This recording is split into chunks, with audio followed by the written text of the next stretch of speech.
Happy Thursday, beautiful people. I want to talk Wow Wong Guo, Steve Bannon bestie, caught up in billion-dollar fraud conspiracy, arrested yesterday.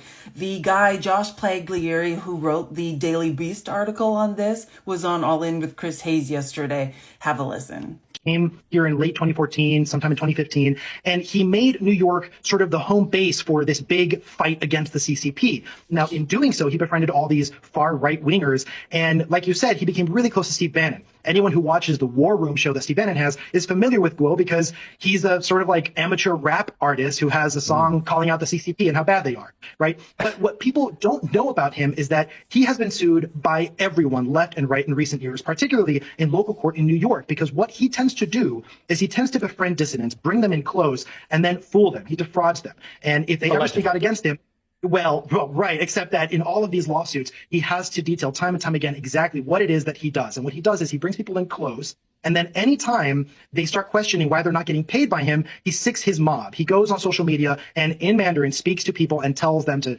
attack or go out against these people who he has now defamed. Now, what we know about him in recent years is that as he's been raising all this money from the dissident community and launching what has now gotten him into trouble with the SEC, he at the same time in court cases has been telling people who fought against him that he's penniless. And so this is a really interesting story where we've got a guy who lives just 3 blocks away from Trump Tower in one of the best spots in Manhattan, a beautiful, huge condo that overlooks Central Park, while he's telling a lot of people that he's broke, while also raising more than $1 billion from people that he is telling should be taking part in this effort against the CCP. But what we've learned today from this indictment is that what he allegedly has been doing with this money is actually just enriching himself. He's just pocketing it, much like, ding, ding, ding, some of the right-wing friends that he's made over the years. Right. I mean, the allegation of Steve Bannon facing current federal charges, because he was pardoned in federal charges by Donald Trump, but then he was indicted by the district attorney in Manhattan for essentially telling people he's raising money to build a wall, using it to line his own pockets. There's sort of a similar structure to the alleged scheme here, although it's very sprawling. It seems like he's got his hands a lot. I mean,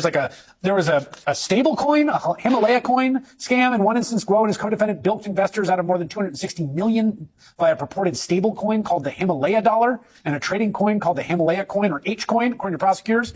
He allegedly spent the cash from other sources he had on a 50,000 square foot New Jersey mansion, a $3.5 million Ferrari, Chinese and Persian rugs worth nearly $1 million, and a $4.4 million Bugatti. So am I right that there's the feds allege this is not a small thing. This is an enormous, sprawling, complicated kind of octopus of fraud that they allege he is at the head of.